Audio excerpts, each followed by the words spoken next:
আসসালামু আলাইকুম রহমতুল্লাহ। হ্যালো, আসসালামু আলাইকুম। ওয়ালাইকুম আসসালাম রাহমাতুল্লাহ। আমার কি স্ক্রিন দেখা যাচ্ছে?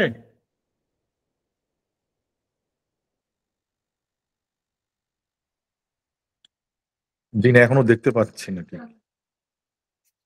ওকে, জাস্ট ১ টা মিনিট সময় দেন। জি।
জি, আমাকে জাস্ট 5 মিনিট সময় দেন, আমি শুরু করছি ইনশাআল্লাহ।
জি, বিসমিল্লাহ।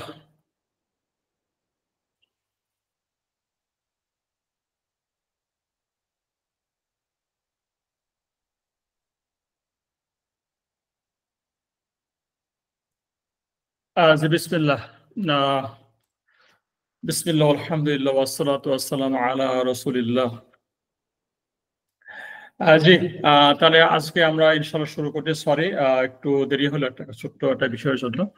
ইনশাআল্লাহ আমরা দ্রুতই শুরু করছি ইনশাআল্লাহ। আ আজকে আমরা ছোট্ট একটা বিষয়ে আলোচনা করব, যেটা ইনশাআল্লাহ গত বছর হজ 1445 সালে আমরা জানি একটু ডিজাস্টার হয়েছিল। তো গত বছরের হজের শিক্ষা থেকে এবছরে আমাদের প্রস্তুতি কেমন হওয়া উচিত, সে বিষয়ে সংক্ষিপ্ত একটু আলোচনা করব ইনশাআল্লাহ। বিসমিল্লাহ। বিসমিল্লাহ, আলহামদুলিল্লাহ, ওয়াসসালাতু ওয়াসসালামু আলা রাসূলিল্লাহ। আমরা জানি, আসলে যেটা বলছিলাম আরকি, এই ওয়েবিনারের উদ্দেশ্য যেটা, গত বছরে প্রায় ১৩০০ মতো হাজী মারা গিয়েছিল। আ এই এটা কিন্তু একটা হিউজ সংখ্যক হাজী মারা গিয়েছিল। তো এই মারা যাওয়ার পিছনে সৌদি সরকারের কোনো ধরনের ভুল ছিল কিনা, যার কারণে হাজীদের কষ্টের মাত্রা পূর্বের তুলনায় আরো বেশি ছিল, কিংবা আমার দেশে এজেন্সি গুলো আছে, এজেন্সি কি ধরনের গাফলতি ছিল কিনা, কিংবা হাজীদের কোনো একক সিদ্ধান্ত বা কাজের কারণে নিজেরা আরো বেশি ঝুঁকির মুখোমুখি হয়েছিল, শুধু কি অতিরিক্ত তাপমাত্রায় দায়ী নাকি আরো অন্য কোনো কারণ ছিল, এই বিষয়গুলোকে নিয়ে ইনশাল্লাহ আমরা আলোচনা করব। এবং কি কি ধরনের প্রস্তুতি নিলে পারে 2024 সালের মতো সমস্যার মুখোমুখি হলেও কিছুটা রক্ষা পেতে পারে, এই বিষয়ে ইনশাল্লাহ আমরা কথা বলবো। জি, আহ আলোচ্য আহ 3টা ভাগে ভাগ হবে ইনশাল্লাহ। একটা হচ্ছে বিগত বছরের অভিজ্ঞতা কেমন ছিল, নাম্বার 1। আর নাম্বার 2 হচ্ছে ভয়াবহ পরিস্থিতির কারণগুলো কি ছিল, নাম্বার 2। নাম্বার 3 হচ্ছে শিক্ষণীয় এবং করণীয় প্রস্তুতি। তার মানে হচ্ছে আমরা আগে দেখবো হচ্ছে বিগত বছরের হাজদের অভিজ্ঞতা কেমন ছিল, নাম্বার 1। আর নাম্বার 2 হচ্ছে এই যে একটা ডিজাস্টার সিচুয়েশন, তার কারণগুলো কি। আর নাম্বার 3 হচ্ছে এখান থেকে আমরা কি শিখলাম। সেই 3টা বিষয়ে আমরা আলোচনা করবো ইনশাল্লাহ। গত বছরের অভিজ্ঞতা কেমন ছিল, এটা আমরা যারা গত বছর হজ করেছে সে হজের অভিজ্ঞতাটা আমরা শেয়ার করছি ইনশাল্লাহ হাজের কাছ থেকেই। না জানি ভাষা বা না জানি রাস্তা, না চিনি রাস্তা, পুলিশদের জিজ্ঞেস করলে সামনে যেতে বলে, আবার ভিড় দেখলে অন্য রাস্তায় পাঠিয়ে দেয়। 1 ঘন্টার বাদ 2 ঘন্টা পেরিয়ে গেছে। তার মানে একজন হাজি বলছে যে আমি না জানি ভাষা, আরবি ভাষা জানি না, আবার রাস্তাও চিনি না, পুলিশদের জিজ্ঞাসা করলে বলে যে সামনে যাও সামনে যাও, আবার ভিড় দেখলে অন্য রাস্তায় পাঠিয়ে দেয়। 1 ঘন্টার পর 2 ঘন্টায় পেরিয়ে গেছে, তাও জায়গায় আমরা হতে পারি নাই। ট্রেন স্টেশন দেখে লাইন দাঁড়িয়ে পড়লাম, লম্বা লাইন, প্রায় 2 ঘন্টা লাইনে দাঁড়িয়ে থাকতে গিয়ে প্রায় প্রাণ প্রকষ্টগত। জামালতে গিয়ে উপরের ফ্লোরে অনেক ভিড় থাকায় ঘুরিয়ে নামিয়ে দিল। মাথার উপরে কঠিন রোদ, মনে হচ্ছিল অজ্ঞান হয়ে পড়ে যাব। সাথে পানিও আছে কম, মনে হচ্ছে আজকে আর ফিরে যেতে পারবো না। এটা একটা হাজির অভিজ্ঞতা। গত বছর আরাফাতের ময়দানে দুপুরের খাবারের পর হঠাৎ করে পানির স্বল্পতা দেখা দেয়। এটা কিন্তু আরাফাতের ঘটনা। গত বছর আরাফাতের ময়দানে দুপুরের খাবারের পর হঠাৎ করে পানির স্বল্পতা দেখা দেয়। প্রচন্ড তাপে হাজীগণ পানি পাচ্ছিলেন না। প্রথম জামারাত দিন বাস সার্ভিস বন্ধ ছিল, প্রয়োজন মতো পানি সেখানেও ছিল না। আমি নিজেও সেদিন হিট স্ট্রোক করেছিলাম। আমরা দেখেছি গত বছর আরাফাতে পানির স্বল্পতার কারণ হচ্ছে অনেকে পানি বেশি নিয়েছে এবং পানি দিয়ে উজু করেছে এবং পানি ব্যাপক নষ্ট করার কারণে কিন্তু পানির স্বল্পতা হয়ে গিয়েছিল। আর একজন হাজি লিখেছেন যে প্রথম দিন জামারতে পাথর মারতে যাওয়ার দিন সকাল 6:30টার দিকেই তারা শেডের রাস্তা বন্ধ করে দিয়ে বিকল্প রাস্তা দিয়ে হাজিদের যেতে বাধ্য করে, অথচ হাজি তখন বেশি ছিল, তাদের আরো রাস্তা ওপেন রাখা উচিত ছিল। তারা শুধু নিয়ন্ত্রণে করে, সহযোগিতা করে না। এখানে তারা বলতে পুলিশের কথা বলা হচ্ছে। সেদিন প্রচন্ড গরম ছিল, গরমে বিভিন্ন দেশের হাজি সেদিন মারা গিয়েছেন। মৃত্যু অবধারিত, কিন্তু সেদিন অব্যবস্থাপনা ছিল। রাস্তা বন্ধ করে দেওয়াতে দূরত্ব বেড়ে যায়, এতে করে গরমে অনেক হাজি অসুস্থ হয়ে পড়ে। তারা সেখানে পানি দেওয়ার ব্যবস্থা করতে পারতো, সেরকম কোনো কিছু নজরে পড়েনি। এতে করে অতিরিক্ত গরমে হাজিরা মারা গেছেন, যা খুবই দুঃখজনক। আর তারা যাতায়াতের জন্য যে ড্রাইভার নিয়োগ দেয়, তারা অনেকে রাস্তা চেয়ে না। মিনা থেকে আরাফাত যাওয়ার দিন 3টের সময় গাড়িতে উঠে সকাল 8:30টার দিকে হাজিরা পৌঁছেছেন, অথচ রাস্তা 1 ঘন্টা। ড্রাইভার রাস্তা চেয়ে না, এটা অব্যবস্থাপনার আরেকটা চিত্র। আমরা কিন্তু দেখে যাচ্ছি বেশ কিছু প্রবলেম, যেখানে দেখা যাচ্ছে যে আসলে ভালোই ডিজাস্টার ছিল, বিশেষ করে সৌদি সরকারের বিভিন্ন নিয়ম নীতির কারণে। একটা ছিল রাস্তা বন্ধ করে দেওয়া, 2 নম্বর হচ্ছে আপনার পানির একটা স্বল্পতা না থাকা, পানির স্বল্পতা থাকা আর কি। তা আমরা সামনে আর একটা হাজির বক্তব্য শুনি ইনশাল্লাহ। ছোটখাটো অনেক সমস্যা ছিল, তবে কঠিন সমস্যা ছিল আরাফাত থেকে মুজদলিফায় আসার সময় বাস নষ্ট হয়ে যাওয়া, অধিক রাত্রে মুজদলিফায় পৌঁছানো, আর অনেকটা পথ হেঁটে মিনায় ফেরত এসে পাথর মারা। এটা খুবই একটা মুশকিল ছিল। আরব পুলিশদের ব্যবহার খুবই কঠিন। হাজিদের রোডের পাশে একটু বসতে দেয় না। তার মানে হচ্ছে হাঁটতে হাঁটতে ক্লান্ত হয়ে গেলে অনেকে বসতে চায়, কিন্তু রাস্তার পাশে হাজিরা কোনোভাবেই হাজিদেরকে বসতে দেয় না। আর একজন হাজি বলছে শেষের 3 দিনে প্রায় 62 কিলোমিটার হাঁটা লাগছে, 3 দিনে প্রায় 62 কিলো হাঁটা লাগছে। ম্যানেজমেন্ট খুবই বাজে ছিল। হাঁটার দরকার না পড়লে ভালো, কিন্তু কঠিন অবস্থায় দরকার পড়লে হাঁটার জন্য প্রস্তুত থাকতে হবে। আমার দলে 6 বছরের শিশু থেকে 70 বছরের বুড়ো লোক ছিল। প্রথম 2 দিনে বাস পাওয়া গিয়েছিল, কিন্তু শেষের 3 দিন প্রায় 62 কিলোমিটার হাঁটতে হয়েছে।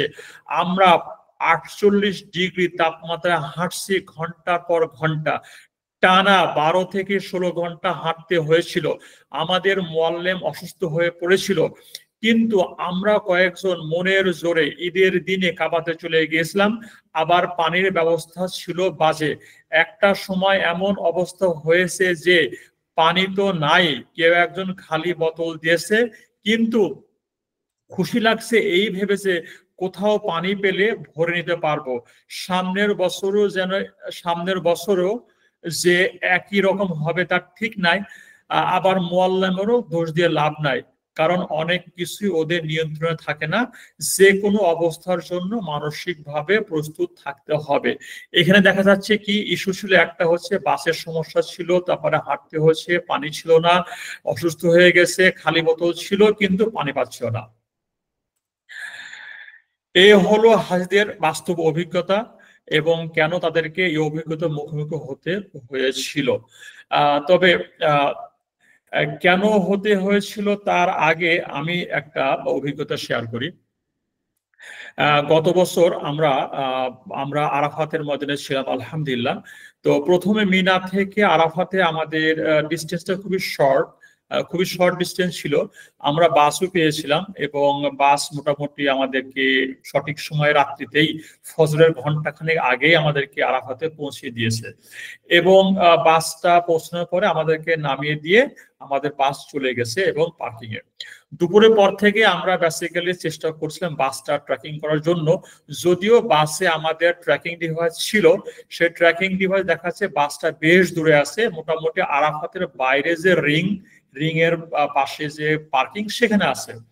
তো আমরা জানি যে আরাফাতের যে জোনগুলো আছে, zone 1, zone 2, zone 3, zone 4, zone 5 ভাগ করা আছে। তো স্বাভাবিকভাবেই যখন আরাফাত থেকে বাসগুলো ছাড়ে মাগরিবের পরপরই জোন 1 থেকে আগে অ্যালাউ করে, জোন 2, জোন 3, জোন 4, জোন 5। তো আমাদের বাসগুলো আসতে অনেক দেরি হয়েছে, অলমোস্ট 9টা 10টা বেজে গেছে। তো আরাফাত থেকে বাসে ওঠার পরে আমাদের যে ড্রাইভার ছিল, ড্রাইভারটা খুবই আনকড়া, সে মাত্র 4 দিন কি 5 দিন হয়েছে সৌদি আরবে এসেছে। আর তার সঙ্গে যে গাইড ছিল সুবহানাল্লাহ, সেও কোনো কিছু চিনে না, সে বলে সে চিনে কিন্তু আসলে সে রাস্তা চিনে না, আর বাস চালানোর রাস্তা চিনে না।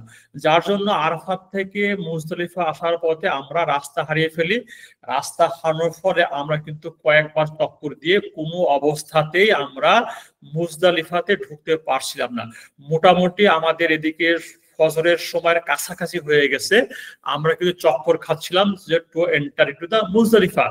ড্রাইভার রাস্তা চেয়ে না, আবার সৌদি পুলিশ সবসময় কিন্তু একই দিকে ট্রাফিকটা দিচ্ছে, যার জন্য আমাদের যেটা হয়েছিল ঠিক মুজদলিফায় ঢুকতে না পারে একটা জায়গায় আমরা নেমে গিয়ে হেঁটে মুজদলিফাতে ঢুকেছিলাম, ঠিক মানে ফজরের কিছুক্ষণ আগ দিয়ে।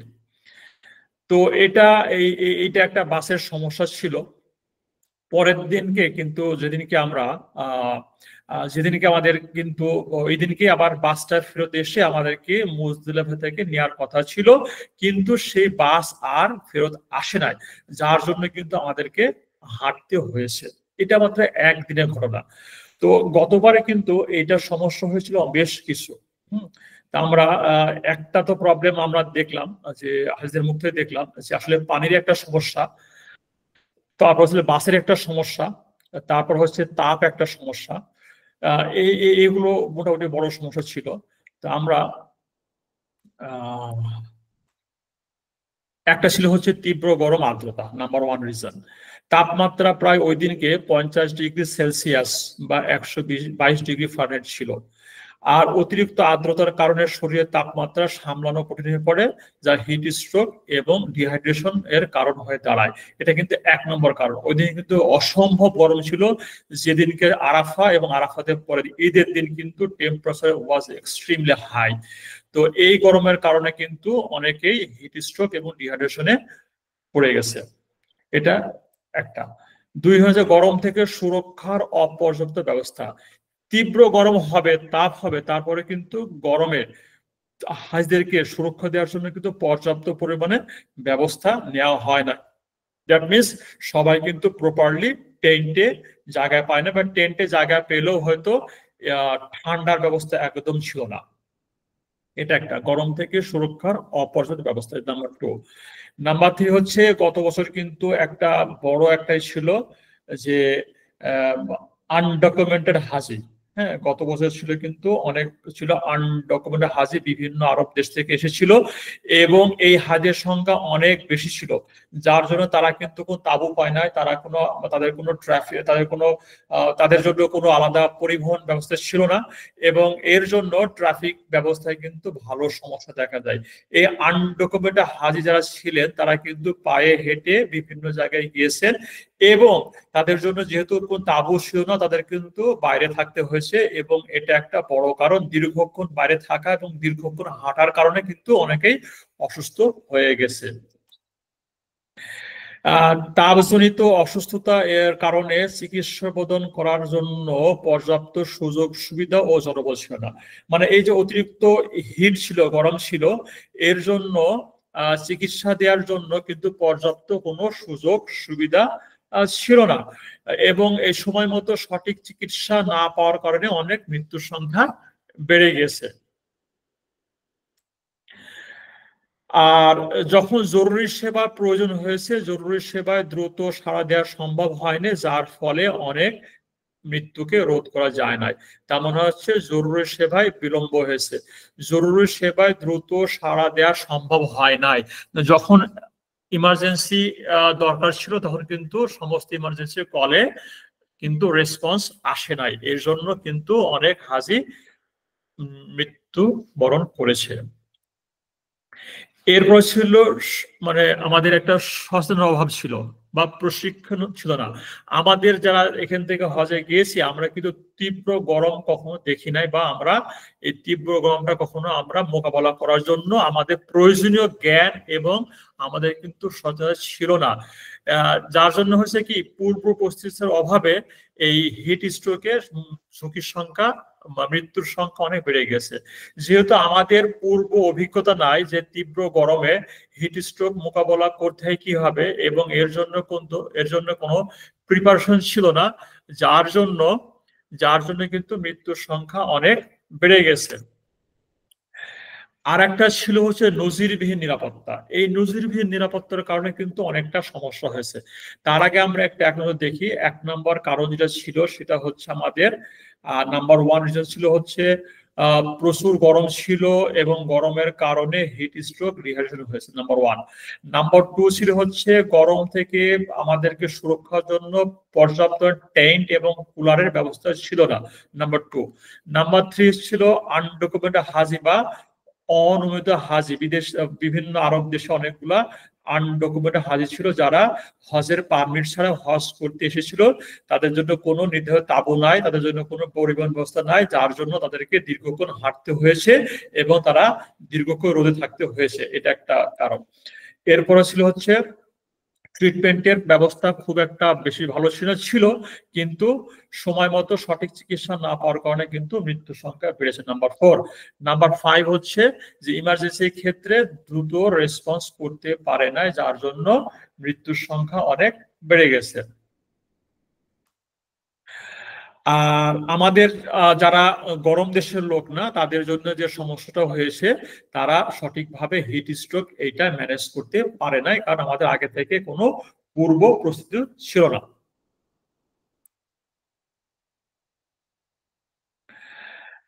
নজিরবিহীন নিরাপত্তা এটা আসে গত বছর ছিল ভয়াবহ, অনেক মানে ভয়াবহ রকম নিরাপত্তা ছিল, বিশেষ করে সিকিউরিটি পার্সোনালদেরকে আমরা দেখেছি হোটেল থেকে বের হয়ে হারামের মসজিদ ঢোকার সময় তারা চেক করেছে। প্রতি বছর তারা কিন্তু হাতে একটা রিস্ট ব্যান্ড দেয়, সিকিউরিটি রিস্ট ব্যান্ড দেয়। এবার কিন্তু হাতে একটা নুসুক কার্ড দিয়েছে, যেটা সবসময় ঝুলিয়ে রাখার নির্দেশ দেওয়া হয়েছিল। আমরা দেখেছি মসজিদে ঢোকার সময় আমাদেরকে সিকিউরিটি চেক করেছে এবং এমনকি হোটেলেও এসে চেক করেছে। হজের আগে আমাদেরকে রাত্রিতে হোটেলে এসেছে এবং বলেছে লবিতে ঘুরতে হলেও নুসুক কার্ড ঝুলিয়ে রাখতে হবে। হজের দিন যেদিনকে মিনায় যাব সেদিনকে কিন্তু আগে থেকে বাস আসার আগেই সৌদি অথরিটি কিন্তু এসেছে এবং প্রত্যেকটা হাজিকে নুসুক কার্ড চেক করে বাসে তুলেছে।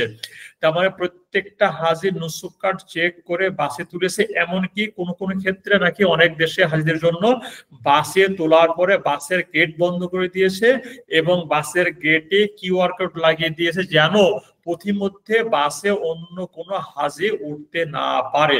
তো এই একটা কারণ। এই নিরাপত্তার কারণে যেটা হয়েছে, এই সিকিউরিটির কারণে যেটা হয়েছে, প্রতি বছর কিন্তু মানে আরাফা, মুজদালিফা, মিনাতে প্রচুর পরিমাণে স্বেচ্ছাসেবক বা ভলেন্টিয়ার থাকে। এবার শুধুমাত্র নুসুক কার্ড ধারীরাই কেবল এই মিনা, আরাফা, মুজদালিফাতে যারা তাদের ছিল তারা ঢুকতে পেরেছে। যার জন্য যেটা হয়েছে, স্বেচ্ছাসেবকের কম থাকার কারণে এবার কিন্তু হাজিদের সেবা দেওয়ার জন্য লোকের সংখ্যা কম ছিল। স্বেচ্ছাসেবকরা কিন্তু ফ্রিতে পানি, খাবার দিয়ে থাকে। যেহেতু এবার কড়াকড়ি ছিল অনেক, এই জন্য কিন্তু অনেক স্বেচ্ছাসেবক ভিতরে ঢুকতে পারে নাই, যার জন্য পানি বা অন্যান্য খাবার যথেষ্ট পরিমাণে তারা দিতে পারে নাই। তো এর জন্য অনেকে খাবারহীন এবং পানিহীন অবস্থায় অনেককে কষ্ট করতে হয়েছে। এই এই এই এই সিকিউরিটি টাইট হওয়ার কারণে আসলে এই সমস্যাগুলো হয়েছে। আর এই সিকিউরিটি টাইট হওয়ার কারণে যেটা হয়েছে, যাদের হজের পারমিশন ছিল না, ওনাদেরকে প্রচুর ঘুরে ঘুরে হাঁটতে হয়েছে সিকিউরিটি পার্সোনালদেরকে নজরটাকে ফাঁকি দেওয়ার জন্য। অতিরিক্ত হাঁটার কারণে তাদেরকে কিন্তু যেটা হয়েছে, আবার খাবারের অভাব হয়েছে, পানির অভাব হয়েছে, তাদের জন্য ট্রেন ছিল না, যার জন্য কিন্তু অনেকেই ভয়াবহ অসুস্থ হয়ে গেছে। এবং দেখা গেছে যারা আনডকুমেন্ট হাজি ছিল তাদের মৃত্যুর সংখ্যায় বেশি। আবার যারা আনডকুমেন্ট হাজি ওদের জন্য চিকিৎসাটাও ঠিক টাইমলি ছিল না, কারণ ওদের কোনো পারমিশন না থাকায় ওদের জন্য চিকিৎসাটা খুব একটা রেসপন্স ভালোভাবে হয় নাই বলে অনেক আনডকুমেন্ট হাজি কিন্তু মারা গিয়েছিল। যতগুলো মারা গিয়েছে সৌদি সরকারের তথ্য অনুযায়ী আনডকুমেন্টেড বা জেলা অনুমোদনহীন হাজির সংখ্যায় তারা বেশি ছিল। কারণ ছিল হচ্ছে কি, কারণ ছিল তাদের জন্য তাদেরকে হাঁটতে বেশি হয়েছে, তাদের কাছে পর্যাপ্ত খাবার ছিল না, পর্যাপ্ত পানি ছিল না, এবং তাদের জন্য নির্ধারিত কোনো টেন্ট ছিল না। তো এ থেকে আমাদের শিক্ষণীয় এবং করণীয় কি কি কি তাহলে আমরা দেখলাম হচ্ছে যে, প্রথমে দেখলাম যে আমাদের যারা গত বছরের হজে গিয়েছিল তাদের অভিজ্ঞতা কেমন ছিল, এটা একটা নাম্বার ওয়ান। নাম্বার টু হচ্ছে এই এই অভিজ্ঞতার আলোকে প্রবলেম গুলা কেন হচ্ছে দেখলাম। আর নাম্বার থ্রি এখন দেখবো হচ্ছে এর থেকে আমাদের শিক্ষণীয় এবং করণীয় কি কি। গত বছর হজে অনেকেই অনেক বিপদের মুখে পড়েছিলেন। কেউ বা মারা গিয়েছে হিট স্ট্রোক করে, কেউ বা কমাতে চলে গিয়েছিল, আবার কেউ বা কোনো রকমের জীবন নিয়ে ফিরে এসেছেন। অন্যদিকে কিছু হাজি সঠিক প্রস্তুতির মাধ্যমে কষ্ট ছাড়াই তাদের হজ সম্পূর্ণ করতে পেরেছেন, আলহামদুলিল্লাহ। তেমন হচ্ছে অনেকে কিন্তু অনেক ধরনের বিপদের মধ্যে পড়েছিলেন। কেউ বা মারা গিয়েছে হিট স্ট্রোক করে, কেউ বা আবার হিট স্ট্রোকের কারণে কমাতে চলে গিয়েছে, কেউ সেখান থেকে ফেরত এসেছে, কেউ ফেরত আসে নাই, আবার কেউ বা কোনো রকমের জীবনটা নিয়ে ফিরে এসেছেন। অন্যদিকে কিছু কিছু হাজি তাদের সঠিক একটু ভালো প্রিপারেশন থাকার জন্য মিনিমাম কষ্ট করে তারা ভালোভাবে হজ করতে পেরেছেন। তো 2025 সালের হজে তেমন হচ্ছে আপকামিং মানে এই বছরের হজে এই বছরের হজে তাপমাত্রা আরো বেশি হতে পারে বলে অনুমান করা হচ্ছে। কারণ সামারটা কিন্তু এই সময়তে আরো মানে আমাদের জুন মাসের ফার্স্ট উইকে ইনশাআল্লাহ এবার হজ হবে, তখন কিন্তু পুরা সামার সিজন। তো 2025 সালের হজে তাপমাত্রা কিন্তু আরো বেশি হবে। এই পরিস্থিতিতে হজ সার্ভিস প্রোভাইডারদের উচিত হাজিদের জন্য সুনির্দিষ্ট প্রশিক্ষণ সেশন আয়োজন করা, যা তাদের তীব্র গরম এবং অন্যান্য সমস্যা মোকাবেলা করতে সাহায্য করে। তেমন হচ্ছে যেসব এজেন্সিগুলো আছেন তাদের প্রত্যেকের উচিত আমাদের হাজিদেরকে সঠিকভাবে এই হিট কন্ট্রোল বা হিটটাকে মোকাবেলা করার জন্য প্রয়োজনীয় ট্রেনিং দেওয়া। একটা মানে স্বাস্থ্য তাপমাত্রা মোকাবেলার প্রশিক্ষণ, তার মানে হচ্ছে অতি গরমে আমাদের কিভাবে এটাকে মোকাবেলা করতে হবে সে সম্পর্কে একটা প্রশিক্ষণ লাগবে। কিভাবে লাগবে? একটা তাপমাত্রা সম্পর্কিত ঝুঁকি মোকাবেলা। হ্যাঁ, এক হচ্ছে নাম্বার ওয়ান, হিট স্ট্রোকের লক্ষণগুলো কি কি এটা জানতে হবে। নাম্বার টু, ডিহাইড্রেশনের লক্ষণটা কি এটা জানতে হবে। নাম্বার থ্রি হচ্ছে এর প্রতিরোধমূলক ব্যবস্থা কি। এক, হিট স্ট্রোকের লক্ষণ, যেহেতু আমাদের দেশে এত গরম নাই এই জন্য আমরা কিন্তু হিট স্ট্রোকের লক্ষণটা ঠিক আমরা ওইভাবে বুঝতে পারি না। ডিহাইড্রেশনটা অনেক সময় বুঝতে পারি, কিন্তু হয়তো গরমের দেশে গেলে ডিহাইড্রেশনটা খুব দ্রুত হয়ে যায়, এটা আমাদেরকে একটু খেয়াল রাখতে হবে। নাম্বার থ্রি হচ্ছে এই দুইটা থেকে কিভাবে আমরা ব্যবস্থা নিতে পারি। তো হিট স্ট্রোকের লক্ষণ কি? সিম্পলি তিনটা। ঘাম বন্ধ হয়ে যায় নাম্বার ওয়ান, নাম্বার টু হচ্ছে মাথা ঘোরা, নাম্বার থ্রি হচ্ছে অতিরিক্ত ক্লান্তি। এই তিনটা যদি আপনার সাইন আসে এটা কিন্তু একটা হিট স্ট্রোকের পূর্ব লক্ষণ। নাম্বার ওয়ান ঘাম বন্ধ হয়ে যাওয়া, নাম্বার টু হচ্ছে মাথা ঘোরা, নাম্বার থ্রি হচ্ছে অতিরিক্ত ক্লান্তি। আর ডিহাইড্রেশন লক্ষণ কি? পিপাসা, মাথা ব্যথা এবং প্রস্রাব কমে যাওয়া। যদি এই ছয়টা আপনাদের কোনো সাইন আসে, লক্ষণ দেখা যায়, আমাদেরকে দ্রুত ব্যবস্থা গ্রহণ করতে হবে। আমরা যেহেতু হিট স্ট্রোক করলে কিন্তু হঠাৎ করে আমরা পড়ে যাই, পড়ে গেলে কিন্তু বিশেষ করে আমরা কমায় চলে যায় অথবা মারা যায়। এই জন্য ঘাম বন্ধ হয়ে যাওয়া, মাথা ঘোরা, অতিরিক্ত ক্লান্তি, পিপাসা আসা, মাথা ব্যথা করা এবং প্রস্রাব বন্ধ হয়ে যায়, এই বিষয়গুলো খেয়াল রাখতে হবে। কি করতে হবে? এর জন্য যেটা করতে হবে সেটা হচ্ছে এক নাম্বার, প্রচুর পরিমাণে পানি, লবণ ও গ্লুকোজযুক্ত হাইড্রেশন পানীয় গ্রহণ করতে হবে। মানে প্রচুর করে পানি, লবণ ও গ্লুকোজযুক্ত হাইড্রেশন পানীয় গ্রহণ করতে হবে। সবসময় ছাতা ও সানগ্লাস ব্যবহার করতে হবে, এটা খুবই গুরুত্বপূর্ণ। তার মানে হচ্ছে আমাদেরকে সবসময় শুধুমাত্র পানি খেলে হবে না, পানির সঙ্গে লবণ খেতে হবে, এবং যাতে ইলেকট্রোলাইট আছে সেই জাতীয় খেতে হবে। ইলেকট্রোলাইট ড্রিঙ্ক পাওয়া যায়, যেটা হাইড্রেশন পাউডার বা হাইড্রেশন ড্রিঙ্ক বলো, ওগুলো খেতে হবে। ইলেকট্রোলাইট পাউডার পাওয়া যায়, ইলেকট্রোলাইট লিকুইড পাওয়া যায়, আবার ইলেকট্রোলাইট ড্রিঙ্কও পাওয়া যায়। তো আসলে শুধু পানি খেলে ডিহাইড্রেশন থেকে কিংবা হিটস্ট্রোক বাঁচাটা মুশকিল। এই জন্য আমাদেরকে এর সাথে পানির সাথে সাথে স্যালাইন অথবা হচ্ছে হাইড্রেশনের জন্য আমাদেরকে যেটা করতে হবে, আমাদেরকে ইলেকট্রোলাইট যুক্ত ড্রিঙ্ক খেতে হবে।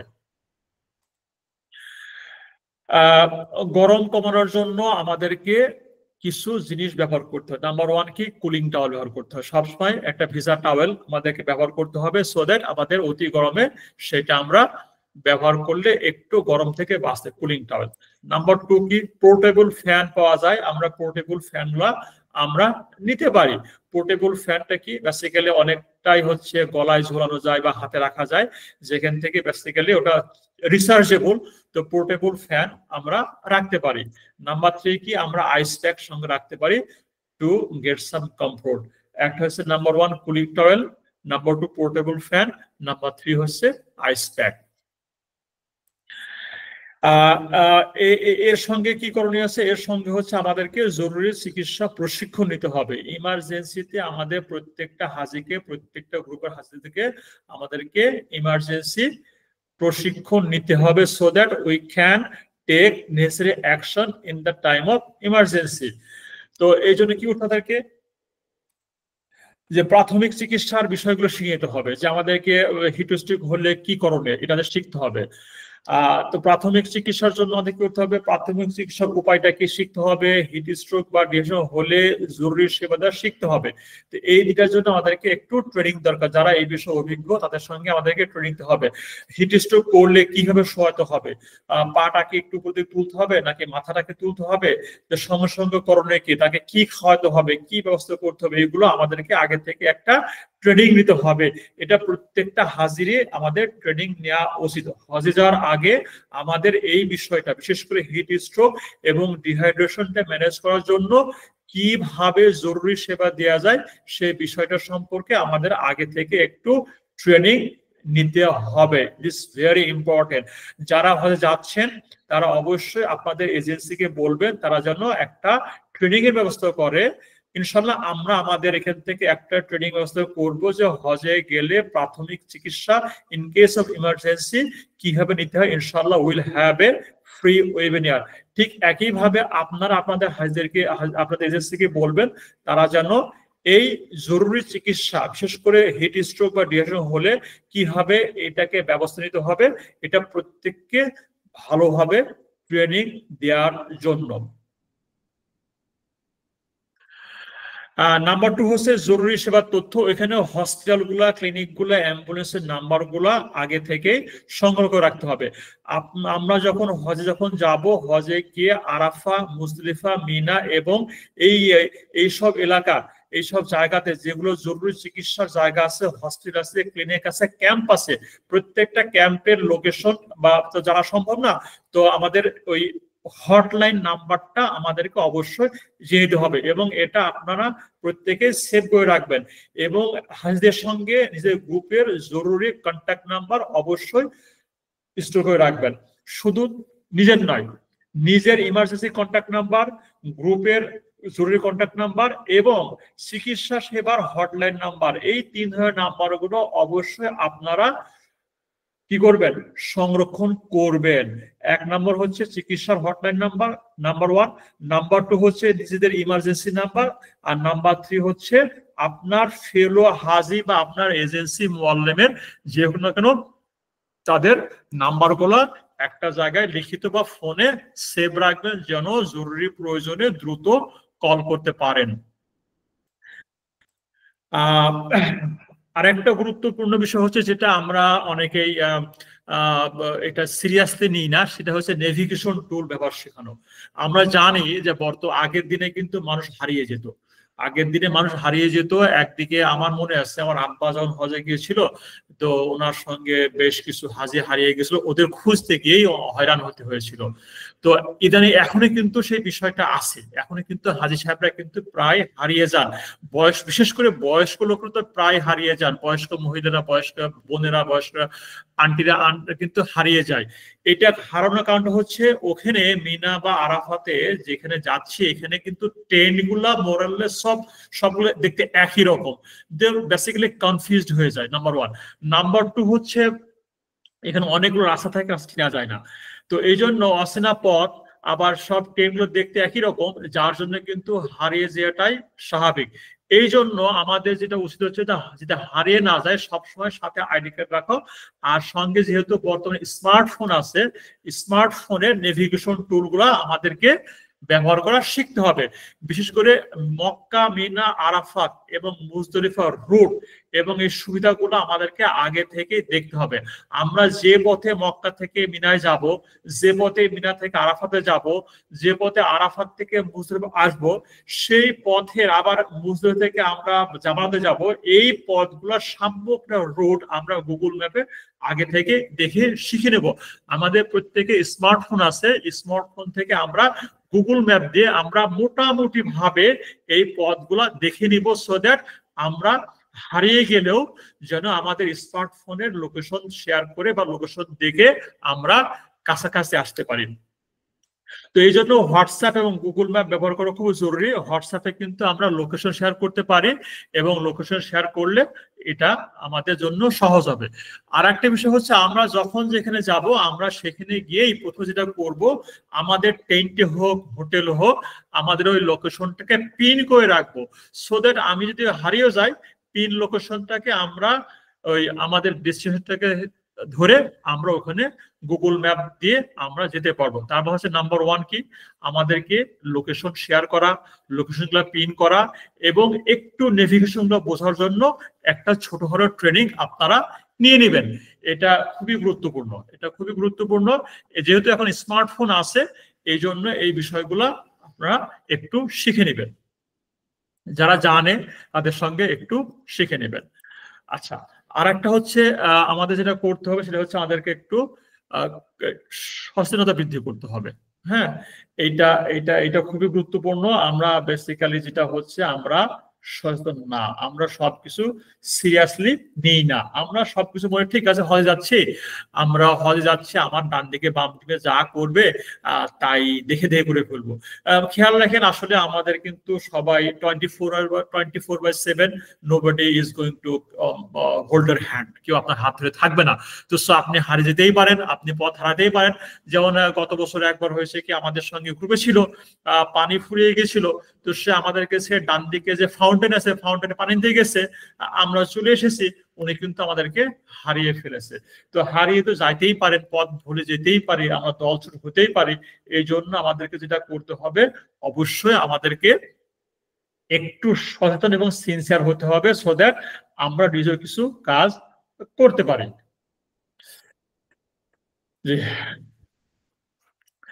তো এইটা আমরা একটু এই যে বললাম, একটু কনসাসনেস যেটা বললাম, সচেতন হওয়ার জন্য, সেটা হচ্ছে এক নাম্বার হচ্ছে আমাদের বেসিক কিছু, যেটা আগে বললাম যে আমাদের গ্রুপের নাম্বারগুলো সেভ করে রাখা, তারপর হচ্ছে আমাদের হোয়াটসঅ্যাপ, গুগল ম্যাপ, এগুলো ব্যবহার করা শেখা। নাম্বার থ্রি হচ্ছে সবসময় কাছে ইমার্জেন্সি যে ওষুধগুলো লাগে, যে পানিগুলো লাগে, এগুলা সবসময় আপনার ক্যারি করা। পানির বোতল সবসময় ক্যারি করা, অনেকে পানির বোতল তো পাইতেই পারে, হ্যাঁ, আপনি পানি অনেক জায়গায় আছে দেখতে পাচ্ছেন, কিন্তু অনেক সময় পানি নাও পাইতে পারেন। সো ওই বিষয়টা মাথায় রেখে আমাদের কিন্তু একটু প্রস্তুতি নিয়ে রাখতে হবে। তো যাক, আলহামদুলিল্লাহ, আমরা প্রায় শেষের দিকে আস্তে আস্তে এসেছি। আমাদের এখন কিছু প্র্যাকটিক্যাল টিপস ইনশাল্লাহ আমরা শেয়ার করব। প্র্যাকটিক্যাল টিপস, প্র্যাকটিক্যাল এক্সপিরিয়েন্স থেকে প্র্যাকটিক্যাল কিছু টিপস আমরা শেয়ার করবো ইনশাল্লাহ।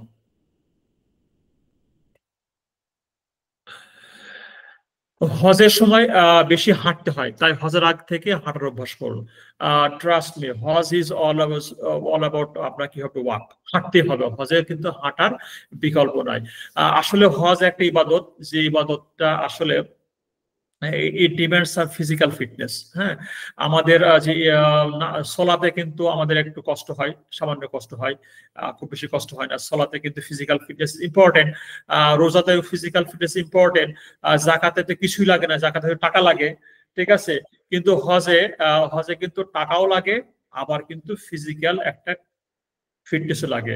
তো এই জন্য আমি রিকোয়েস্ট করব, যারা এবছর হজে যাওয়ার নিয়ত করেছেন তারা এখন থেকে হাঁটার প্র্যাকটিস করুন। হাঁটার কোনো বিকল্প নেই, হজে আপনাকে হাঁটতেই হবে। যদিও হজে আপনি না হাঁটেন তাহলে আপনার হজের এক্সপিরিয়েন্সটা কিন্তু কোনো অবস্থাতেই কিন্তু আপনার ভালো হবে না। যদি আপনার হজের এক্সপিরিয়েন্সটা ভালো করতে চান তাহলে আপনাকে হাঁটতেই হবে, হাঁটার কোনো বিকল্প নাই। এই জন্য যারা হাঁটতে পারেন না, হাঁটতে কষ্ট হয়, এখন থেকে হাঁটার একটু অভ্যাস করুন, এর কোনো বিকল্প নাই। এখন থেকে আপনি খেয়াল রাখবেন, আপনার কিন্তু হজের সময় কমপক্ষে কিন্তু 10, 12, 13, 14, 15, 20 কিলো হাঁটতে হইতেই পারে। তো আপনি এই গরমের ভিতরে হতে একটানা হাঁটবেন না, থেমে থেমে হাঁটবেন, তারপরেও কিন্তু হাঁটতে হবে। এই দেখেন আমাদের কিন্তু হাঁটার প্ল্যান থাকে না, তারপরে কিন্তু হাঁটতে হয়। একটু উদাহরণ দিই, আমরা একদিনকে জামারতে পাথর মারতে যাব। আমাদের প্ল্যান হচ্ছে, আমাদের যে প্ল্যান, আমরা প্রথমত জামারতে যাওয়ার জন্য আমরা বেসিক্যালি একটা বাসে করে যাব। তো আমরা যেখান থেকে বাসে যাই, বাসে উঠে একটা টানেলের মুখে নামিয়ে দেয়, টানেল থেকে আবার we use to take escalator উঠলে পারেই কিন্তু বেসিক্যালি আপনি পেয়ে যাবার। কিন্তু এবার হয়েছে কি, অতিরিক্ত ভিড় করে আমরা কি দেখি বাস স্টপেজে বাস নাই। এখন কি করতে হবে আমাদেরকে, জামারতে পাথর মারতে হলে আমাদেরকে হাঁটতে হবে। এই হাঁটতে হবে কি, হাঁটা কিন্তু সহজ না, আবার আঁকা বাঁকা পাহাড়ি রাস্তায় কিন্তু আপনাকে হেঁটে হাঁটতে 3 কিলো রাস্তা। তো যে রাস্তাটা আমাদের বাসে যাওয়ার কথা ছিল, ওই রাস্তায় কিন্তু আমরা বাসে যেতে পারি নাই, কারণ কি বাসটা বন্ধ হয়ে গেছে। যদি আমাদের এক্সপেকটেশন ছিল আমরা বাসে করে গিয়ে পাথর মারবো, কিন্তু পরিস্থিতির কারণে আমাদেরকে বাস পায় না, আমাদের কিন্তু আঁকা বাঁকা পথে হেঁটে উঠতে হয়েছে। আবার এমন নয় আপনি বাস স্টপেজে গিয়েছেন আপনি আবার ব্যাক করবেন, নো ওয়ে। আপনি once you entered in the premises, আপনার কিন্তু তারা আর পিছন দিকে ফেরার কোনো সুযোগ দিবে না। তারা কিন্তু সৌদি আরবে গো স্ট্রেট, আপনাকে কিন্তু হাঁটতেই হবে। তো এই জন্য আমাদের কিন্তু হাঁটার একটা প্রস্তুতি সবসময় থাকতে হবে, যেন যে কোনো পরিস্থিতিতে আমরা হাঁটতে পারি। তো এই জন্য আপনি হঠাৎ করে কিন্তু হাঁটতে পারবেন না। এই জন্য এখন থেকে আপনারা হাঁটার একটা অভ্যাস করবেন। ডেইলি 3 কিলো, 4 কিলো, 5 কিলো হাঁটেন, ঠিক আছে। তো দিনের বেলা হাঁটেন, রাত্রি হাঁটেন, বাট হাঁটেন। হ্যাঁ, যে খেয়াল নেবেন ওখানে কিন্তু রানিং শুজ দিয়ে হাঁটতে পারবেন না, ওখানে কিন্তু আপনার কোনো ওয়াকিং শুজ দিয়ে হাঁটতে পারবেন না, ওখানে কিন্তু আপনাকে স্যান্ডেল পাইতে হাঁটতে হবে। কারণ কি, হজের দিনগুলোতে আপনাকে স্যান্ডেল পাইতে হাঁটতে হবে। এই জন্য আপনারা এখন থেকে চাইলে আস্তে আস্তে শুরু করেন, ওয়াকিং অথবা রানিং কেটস দিয়ে শুরু করেন, শুজ দিয়ে শুরু করেন। But at the same time আপনারা স্যান্ডেল পাইতে হাঁটাও একটা অভ্যাস করবেন এখন থেকেই। নাম্বার 1। নাম্বার 2 হচ্ছে সবসময় ইলেকট্রোলাইট পানীয় পান করে হাইড্রেট রাখুন। যেটা আগে বলেছি, শুধু পানি পান করলে কিন্তু হবে না, হাইড্রেশন রাখার জন্য, শরীরটাকে সুস্থ রাখার জন্য অতি গরমে হিট স্ট্রোক থেকে বাঁচতে হলে আপনাকে শুধু স্যালাইন পানি খেলেই হবে না, কারণ স্যালাইনের নুন আছে। কিন্তু হিট স্ট্রোক কিন্তু হয় একটা গুরুত্বপূর্ণ কারণ, সেটা হচ্ছে শরীরে ইলেকট্রোলাইট ইমব্যালেন্স হয়ে গেলে হিট স্ট্রোকটা দ্রুত হয়ে যায়। এই জন্য শুধু স্যালাইন পানি বা পানি খেলে হবে না, আমাদেরকে যেটা করতে হবে সেটা আমাদেরকে ইলেকট্রোলাইট ড্রিঙ্ক পাওয়া যায়। আমাদের দেশে ইলেকট্রোলাইট ড্রিঙ্ক পাওয়া যায় গ্যাটোরেড নামে, সৌদি আরবে পাওয়া যায়। বিদেশে যারা থাকেন ওখানে কিন্তু হাইড্রেশন পাউডার পাওয়া যায়। আবার সৌদি আরবে কিন্তু হচ্ছে হাইড্রেশন লিকুইড পাওয়া যায়, যেটা হচ্ছে ইলেকট্রোলাইট লিকুইড পাওয়া যায়। তো অবশ্যই this is number 1 recommended things, যে হজের দিনগুলোতে অবশ্যই ইদার গ্যাটোরেড অথবা হচ্ছে হাইড্রেশন পাউডার অথবা হাইড্রেশন লিকুইড, এইটা অবশ্যই ক্যারি করবেন ফর দা ম্যাক্সিমাম 4 days। যে 4 দিন আমরা কাজ করবেন, মিনা, আরাফা, মুজদালিফা, যে কদিন হাঁটাফাড়া করবেন, ওই কয়েকদিনে আমাদেরকে অবশ্যই এই হিট স্ট্রোকে বাঁচতে হলে ইলেকট্রোলাইট ড্রিঙ্ক রাখতে হবে। নাম্বার 2। নাম্বার 3 হচ্ছে শুধু পানি পান করলে হবে না, সঙ্গে আপনাকে প্রচুর পরিমাণে তাজা ফলের রস খেতে হবে। হ্যাঁ, নাম্বার 3 কি? নাম্বার 3 হচ্ছে আমরা শুধু পানি খাবো না, যখন দরকার, যেখানে দরকার আমরা অবশ্যই প্রচুর পরিমাণে ফ্রেশ জুস খাবো। প্রচুর পরিমাণে আমরা ফ্রেশ জুস খাবো। সৌদি আরবে গিয়ে কিন্তু আপনারা কিন্তু চারিদিকে, ডান দিকে বাম দিকে যেদিকে যান না, কিন্তু আপনারা প্রচুর করে জুসের দোকান পাবেন। আল্লাহ তাআলার একটা বিশেষ রহমত, এহেন কোনো ফল নাই আপনি সৌদি আরবে পাবেন না। কি শীতকাল কি গ্রীষ্মকাল, আম থেকে শুরু করে আপনার মনের ভিতরে যেসব ফলটার কথা আছে, ইনশাল্লাহ you will get all kinds of fruits. এবং শুধু তাই নয়, আপনি কিন্তু খুব ফ্রেশ সুন্দর জুস পাবেন ইনশাল্লাহ। তো শুধু পানি নয়, সাথে কিন্তু আমাদেরকে প্রচুর পরিমাণে জুস খেতে হবে। এই জুস গুলা কিন্তু আপনার 10 রিয়ালে ভালোই পাওয়া যায়। টিপস 4, রোদে বের হওয়ার আগেই অবশ্যই ছাতা এবং সানগ্লাস দিয়ে ভুলবেন না। নাম্বার, এটা খুবই গুরুত্বপূর্ণ। আপনারা যখনই রোদে বাইর হবে, রোদে বাইর হওয়ার আগে অবশ্যই 3টা জিনিস দিতে ভুলবেন না। একটা হচ্ছে ছাতা, একটা হচ্ছে সানগ্লাস, আর সাথে একটা হচ্ছে পানির একটা বোতল। সো যখনই ঘর থেকে, হোটেল থেকে, রুম থেকে যখনই মুভ করবেন দিনের বেলাতে বের হলে পারো অবশ্যই অবশ্যই এই 3টা জিনিস ছাড়া বের হবেন না। নাম্বার 1 ছাতা, নাম্বার 2 সানগ্লাস, নাম্বার 3 হচ্ছে একটা পানির বোতল। আর রাত্রিবাতে বের হলে ছাতাও লাগবে না, সানগ্লাস লাগবে না, কিন্তু পানিটা সঙ্গে রাখতে পারেন। এটা গেল হচ্ছে আপনার tips number 4।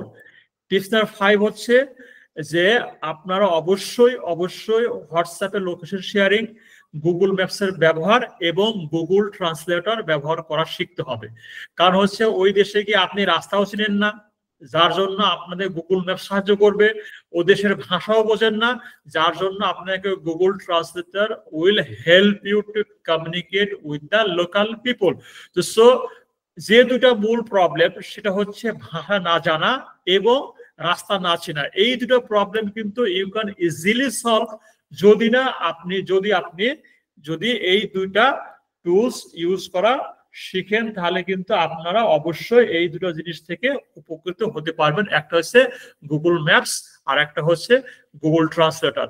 R at the same time হোয়াটসঅ্যাপে লোকেশন শেয়ারিং ইউজ করলে পারে easily you can connect with your fellow হাজিজ ইন নিড। ওকে, সো আপনারা এটাও শিখবেন কিভাবে হোয়াটসঅ্যাপে লোকেশন করতে হয়। যদি বলে ভাই আপনি কোথায় আছেন, বলে শেয়ারের লোকেশন, সঙ্গে সঙ্গে হোয়াটসঅ্যাপে লোকেশন করবেন। করলে যেটা হবে, যে আপনাকে খুঁজতেছে সে কিন্তু আপনার লোকেশন ধরে আপনার কাছে আসতে পারে। এই জন্য হোয়াটসঅ্যাপে লোকেশন শেয়ার করবেন এবং মোবাইলে অবশ্যই ডেটা রাখবেন।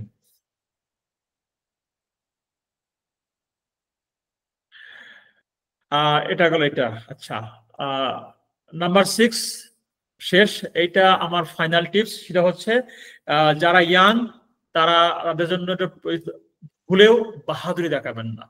আর যারা বয়স্ক আছেন তাদেরকে বলি তারা অবশ্যই অবশ্যই আপনারা একা বের হবেন না। যারা ইয়াং তারা বাহাদুরি দেখাবেন না, যারা বয়স্ক তাদের হচ্ছে একা বের হবেন না। তার মানে বয়স্কদের সঙ্গে যারা আছেন তারা অবশ্যই আপনার বাবা মা কাউকে ছাড়বেন না। আর ইয়াংরা কেন বাহাদুরি দেখাবেন না, আসলে গরমের বিষয়টা কিন্তু ভিন্ন। এখানে কিন্তু ইয়াং কিংবা বয়স্ক নয়। হ্যাঁ, ইয়াংরা একটু দেরি হতে পারে, যে কঠিন রোদ আছে, আপনি রোদে ছাতা ছাড়া পানি ছাড়া বেরিয়ে গেলেন, আপনি কিন্তু যে কোনো সময় শেষ করে পড়তে পারেন। এই জন্য অবশ্যই ইয়াংদের বলি, আমি তো পারবো, আমি তো ইয়াং, আই ক্যান ওয়াক, আমি তো দৌড়াতে পারবো, কোনো ব্যাপার না, ঢাকাতে আমি এত হেঁটেছি, দেশে এত হাঁটেছি। No, the situation is complete different during the hot time. তো সো কোনো অবস্থায় বাহাদুরি দেখাবেন না। আপনার অবশ্যই বাইরের পরিবেশ পরিস্থিতি আবহাওয়াটা দেখে শুনে বাইর হবেন। হাঁটতে হলে প্ল্যান করে হাঁটবেন, যেটাই করবেন না কেন অবশ্যই আপনারা মেপে বুঝে জেনে করবেন। যে জিনিসটা আমরা সব থেকে বেশি ভুল করি, যে জিনিসটা সম্পর্কে প্রত্যেকটা হাজিরা কমপ্লেন, সৌদি আরবের পুলিশ হচ্ছে সাক্ষাৎ শয়তান আমরা বলি, এটা হচ্ছে ইবলিসের বড় ভাই। কারণটা কি? এরা আমাদের সব কাজে বাধা দেয়, এরা আমাদের ইবাদত সঠিকভাবে করতে হয় না। যেমনটি আপনাকে বলি, গত বছরও কিন্তু অনেক তাবু কিন্তু দুপুরবেলাতে বন্ধ করে দিয়েছে, লক করে দিয়েছে, রীতিমধ্যে লকটিড। কারণটা কি? আমরা জানি যে জামালতে পাথর মারার সময় হচ্ছে জাওয়াল থেকে, মানে দ্বীপ্রহর থেকে শুরু হয়। তো অনেকের কি ওই দুপুরবেলাতে গিয়ে আগে থেকে রেডি হয়ে বসে থাকে পাথরটা মারবে। হ্যাঁ, ওই সময় এই গরমের ভিতরে যখন দুপুর থাকে, গরমে কিন্তু অনেক অনেক গরম থাকে, এই হিটে কিন্তু হিট স্ট্রোক হওয়ার সম্ভাবনা অনেক বেশি। এই জন্য কিন্তু অনেক জায়গায় সিকিউরিটি পার্সোনালরা কিন্তু দে লক দ্য টেন্টের গেটটা বন্ধ করে দেয়। তখন কিন্তু বলে, আরে আমরা এখন যাব, আমাদের এখন কতটা সময় আছে। ভাই, ইমোশনটা অবশ্যই ইম্পর্টেন্ট, কিন্তু রিসোর্সটা important at the same time. কিন্তু সিকিউরিটি এবং পার্সোনাল হেলথের এটাও কিন্তু ইম্পর্টেন্ট। এই জন্য এই জন্য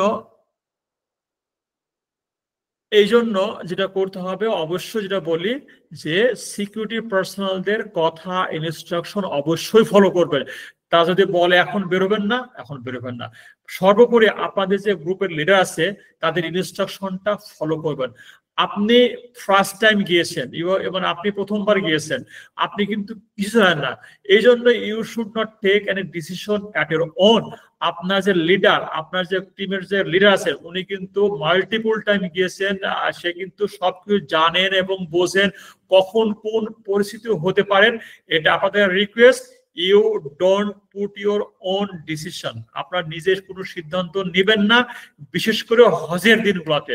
আপনাদের টিম লিডার যেভাবে বলে, ডানে বললে ডানে, বামে বললে বামে। কারণটা কি? ওই টিম লিডার কিন্তু মাল্টিপল টাইম হজ করেছে, আপনার থেকে অনেকবার হজ করেছে, অনেকবার বিভিন্ন রকম সমস্যার মুখোমুখি হয়েছে, এবং সেই সমস্যা থেকে কিন্তু বের হওয়ার একটা পদ্ধতি উনি হয়তো বের করতে পারবেন ফ্রম দ্য এক্সপিরিয়েন্স। আপনি কিন্তু ফার্স্ট টাইম গিয়েছেন, আপনার জ্ঞান আছে, বুদ্ধি আছে, বিদ্যা আছে, কিন্তু ওই ক্ষেত্রে নাই, বিকজ কি আপনার ওখানে এক্সপিরিয়েন্সটা জিরো। এই জন্য আপনাদের কাছে রিকোয়েস্ট হচ্ছে, হজে গিয়ে অবশ্যই কোনো অবস্থাতেই আপনাদের বাহাদুরি দেখার বা নিজস্ব কোনো সিদ্ধান্ত নিয়েন না। আপনারা অবশ্যই সিকিউরিটি পার্সোনাল সৌদি অথরিটির কথা শুনবেন, অ্যাট দ্য সেম টাইম আপনাদের যে এজেন্সি লিডার আছে ওনাদের কথা আপনারা খুব ভালোভাবে শুনবেন। তো এইটা গুরুত্বপূর্ণ। আর যেহেতু গরমে বয়স্কদের হিট স্ট্রোক হওয়ার সম্ভাবনা বেশি, এই জন্য চেষ্টা করবেন যে তাদেরকে একা না ছাড়তে,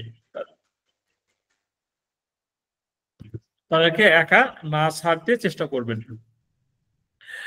তো এই হলো মূল কথা। যাক, আমরা প্রায় শেষের দিকে চলে এসেছি। তাহলে আমরা যদি রিক্যাপ করি, তাহলে হচ্ছে 1 নাম্বার আমরা রিক্যাপ করি একটু। ফাইনালি হচ্ছে গত বছরে কিন্তু যে সমস্যাগুলো ছিল তার মধ্যে একটা ছিল প্রচুর গরম ছিল। আর এই গরমটা কিন্তু আমরা গরম হয়েছে, গরম ছিল আমরা জানি, কিন্তু আমাদের এটার ব্যবস্থাটা কি হবে, ম্যানেজমেন্টটা কি হবে, আমরা সঠিকভাবে জানতাম না। যার জন্য হয়তো অনেকেই এই ব্যাপারটা, আমার পরিচিত একজন বেসিক্যালি যে উনি হিট স্ট্রোক হয়ে গেছে, উনি টেরি পান নাই, উনি ঠাস করে পড়ে গেছে। তো উনি কিন্তু শিক্ষিত মানুষ, শিক্ষিত না, উনি কিন্তু একজন মানে সরকারি আমলা। তো বুঝতে পারছেন, উনি কিন্তু সবই অনেক নলেজ রাখেন, কিন্তু উনি যে হিট স্ট্রোক লক্ষণগুলো এসেছে উনি কিন্তু টেরি পান নাই, যার জন্য কিন্তু ঠাস করে পড়ে গেছে। পড়ে গেছে, তার সঙ্গে যারা আছেন ওরা কিন্তু বুঝতেছে না যে এটা কি হলো, এটা কি করতে হবে। এটা একটা প্রবলেম। তো আলহামদুলিল্লাহ, তো যেটা যেটা যেটা ওনার সাথে নাকি একজন ডক্টর ছিলেন, পরে একটা ডাক্তার পাওয়া গেছেন, উনি তাকে বলেছেন ওনাকে শোয়াই দেওয়া হোক, এবং মাথায় চোখে পানি দিয়েছে এবং মুখে স্যালাইন পানি দেওয়া হয়েছে এবং পা দুটোকে একটু উঁচু করে তুলে দিয়েছে। এই যে একটা লাইফ সেভিং টিপস। তো এই জন্য আমাদেরকে এই পরিস্থিতি জানার জন্য অবশ্যই আমাদেরকে বিশেষ করে হিট হাইড্রেশন থেকে বাঁচার জন্য অবশ্যই আমাদেরকে ট্রেনিং নিতে হবে। আচ্ছা, আরেকটা প্রবলেম ছিল কি, যে সিকিউরিটি রিজনের কারণে আমাদের অনেক কড়াকড়ি হয়েছিল, যার জন্য অনেক ঘুরতে হয়েছে, মানে বেশি করে হাঁটতে হয়েছে। আর একটা বড় প্রবলেম হচ্ছে আমাদেরকে হাঁটতে চায় না, যার জন্য সবাই গাড়িতে যেতে চায়। আর গাড়িতে যেতে কি হয়, অনেক গাড়িগুলা একসঙ্গে আসার পর প্রচুর গাড়িতে প্রচুর ট্রাফিক হয়ে যায়, জ্যাম হয়ে যায়, গাড়িগুলো সঠিকভাবে সঠিক ডেস্টিনেশনে পৌঁছাতেও পারে না, আবার নড়তেও পারে না। এই জন্য আমাদেরকে বুঝতে হবে যে কখন গাড়িতে উঠতে হবে এবং কখন হাঁটতে হবে। তো সো এইটা আপনাদের যে আপনাদের যে লিডার আছে, হি উইল গাইড ইউ যে আপনি কখন বাসে উঠবেন অথবা কখন হাঁটবেন। তো so you have to select wisely কখন হাঁটবেন আর কখন বাসে উঠবেন। তো এটা গুরুত্বপূর্ণ, কারণ আপনি যেন ট্রাফিক বেশি আছে সেই সময় বাসে নিয়ে বসে থাকলেন, আপনি হয়তো সঠিক সময়ে মুজদালিফায় বা আপনার ডেস্টিনেশনে পৌঁছাতে পারবেন না। তো এই জন্য আমাদেরকে we have to select wisely কখন হাঁটবেন কিংবা কখন বাসে উঠবেন। এটা একটা। আর একটা মূল কারণ হচ্ছে আমাদের সাথে যে যারা বয়স্ক লোক ছিল, বয়স্ক লোকরা হয়তো সঠিকভাবে তাদের যে বলতে পারে না যে তার সমস্যাগুলো কি। হ্যাঁ, তো এটাও একটা কারণ ছিল আর কি।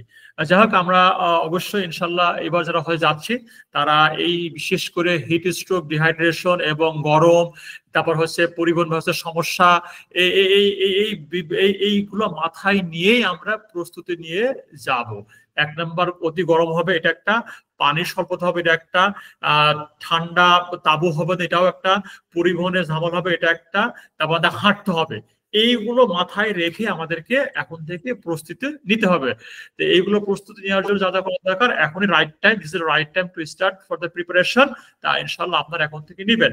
আর যে টিপস গুলো দিয়েছি, এখন থেকে নাম্বার 1 হাঁটতে হবে। নাম্বার 2 হচ্ছে খেয়াল রাখবেন, ঢাকাতে 1 কিলো হাঁটতে যদি 10 মিনিট সময় লাগে, ওখানে কিন্তু 1 কিলো হাঁটতে 10 মিনিট সময় লাগে, যদি 100 এনার্জি ব্যয় হয়, সৌদি আরবে কিন্তু 1/2 কিলো হাঁটতে ওই সমপরিমাণ এনার্জি এবং ক্যালোরি ব্যয় হবে। কারণ ওখানে একটু পাহাড়ি রাস্তা, 1 নাম্বার। নাম্বার 2 হচ্ছে ওখানে আপনার আবার গরম। এই দুইটা মিলে কিন্তু আপনার পরিশ্রমটা বেশি হয়। তো এই জন্য এখন থেকে হাঁটাটা অভ্যাস করবেন। আর একটা বলেছে কি, সবসময় শুধু পানি নয়, সঙ্গে ইলেকট্রোলাইট ড্রিঙ্ক ইউজ করবেন। বিশেষ করে হজের দিনগুলোতে অবশ্যই electrolyte drink you must carry. Either electrolyte drink কিনবেন, গ্যাটোরেট, অথবা হচ্ছে হাইড্রেশন পাউডার কিনবেন, অথবা হচ্ছে ইলেকট্রোলাইট কি লিকুইড পাওয়া যায়, যে কোনো একটা ফর্মে অবশ্যই আপনারা এটা ক্যারি করবেন। আর 3 নম্বর বলেছে কি, শুধু পানি নয়, সঙ্গে প্রচুর তাজা ফলের রস খাবেন। আর বলেছে কি, রোদে বের হওয়ার আগে অবশ্যই 3টা জিনিস নেবেন। দিনের বেলা হয় ছাতা, সানগ্লাস, পানির বোতল নিয়ে বের হবেন। এই 3টা ছাড়া কখনোই হোটেলের রুম থেকে, তাঁবু থেকে বের হবেন না। আর রাস্তায় চলার সময় খালি বোতল ফেলবেন না, ইউ অলওয়েজ ক্যারি ওয়াটার বোতল। এবং এই বোতলটা যে পানি ফুরিয়ে যায়, যেখানে পানি পাবেন ই ফিল ইট আপ, সঙ্গে সঙ্গে এটা ফিল আপ করে নেবেন। আর বলেছি যে খুবই গুরুত্বপূর্ণ, হোয়াটসঅ্যাপের location sharing, Google map using এবং গুগল ট্রান্সলেটর, এই 3টা অ্যাপ আপনারা ব্যবহার বিধি অবশ্যই শিখবেন। হোয়াটসঅ্যাপের লোকেশন শেয়ারিং, গুগল ম্যাপস এর ব্যবহার এবং গুগল ট্রান্সলেটর, এই 3টা অ্যাপ ব্যবহার করা অবশ্যই শিখবেন। আর ফাইনালি বলেছি হচ্ছে, ইয়াংদের জন্য বাহাদুরি দেখাবেন না, আর বয়স্করা আপনারা একা বের হবেন না। জি, আজকে তো এই পর্যন্ত ছিল। আশা করি আল্লাহ সুবহানাহু ওয়া তাআলা আমাদেরকে সঠিকভাবে হজ করা সহজ করে দিন। আর যতটুকু আলোচনা করলাম, আল্লাহ যেন make it beneficial for everyone. যা কিছু ভালো তা আল্লাহর পক্ষ থেকে, যা কিছু ঘাটতি কমতি তা আমার পক্ষ থেকে। আল্লাহ সুবহানাহু ওয়া তাআলা আমাদের প্রত্যেককে হজে যাওয়ার আগে সঠিকভাবে, পূর্ণভাবে প্রস্তুতি নেওয়ার সহজ করে দেন। আল্লাহুম্মা আমিন।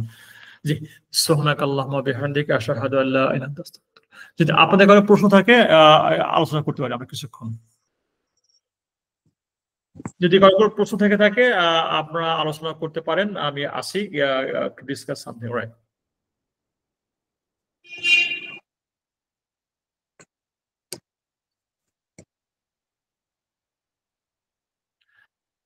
কারো কোনো প্রশ্ন আছে? জি, আসসালামু আলাইকুম। আমার একটু জানার ছিল যে ডিহাইড্রেশনের লক্ষণ বলেছিলেন কয়টা, যদি একটু আরেকবার বলতেন। জি, ডিহাইড্রেশন এবং এটা কিন্তু আমরা প্রায় ভুলে যাই। এই দুটা যেহেতু আমাদের হয় না, মানে আমরা ঢাকাতে কিন্তু, বাংলাদেশে কিন্তু এই জিনিসটা ফিল করি না। ডায়রিয়া হলে ডিহাইড্রেশন বুঝি, কিন্তু গরমের কারণে ডিহাইড্রেশনটা কিন্তু খুব দ্রুতই হয়ে যায়, এটা টের পাওয়া যায় না। তো এই জন্য আমাদের এই 2টা বিষয় খেয়াল রাখতে হবে। আমি দেখাচ্ছি স্ক্রিনটা আবার। হিট স্ট্রোকের লক্ষণ 3টা। একটা হচ্ছে ঘাম বন্ধ হয়ে যাওয়া, মাথা ঘোরা এবং অতিরিক্ত ক্লান্তি। এই 3টা হলে বুঝবেন যে আপনি you are going to have a heat stroke. ঘাম বন্ধ হয়ে যাওয়া মানে আপনার পানি সব কমে গেছে।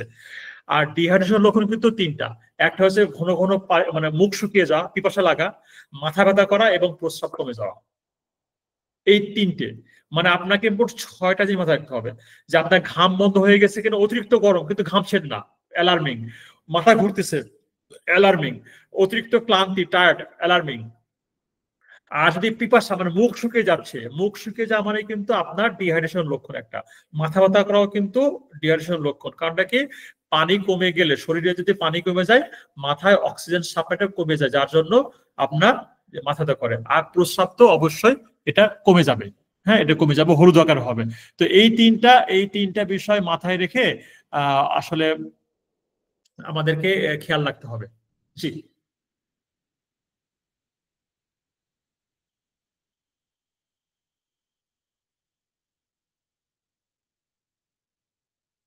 আর কোনো প্রশ্ন আছে ভাই?